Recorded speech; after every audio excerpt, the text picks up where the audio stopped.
So guys, nandito tayo sa Seoul, kung saan the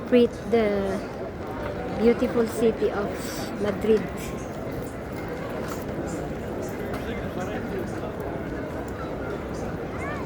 Tayo ay maagang pumila guys sa ating mga papeles para ilakad natin, kaso hindi tayo pinalad. But it's okay kasi mapalad pa rin, blessed pa rin. Kasi sabi naman ng ating abogado na okay daw.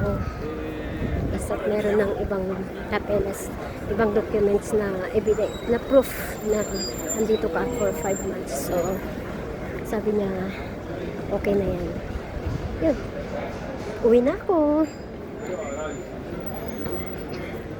Uwi na sa bahay. Ituloy ko ng aking isa pang mission. Bakasyon wala na ako ngayon guys. Kaya baka sabihin ng iba ay papagala-gala na lang, walang trabaho. Edge my education.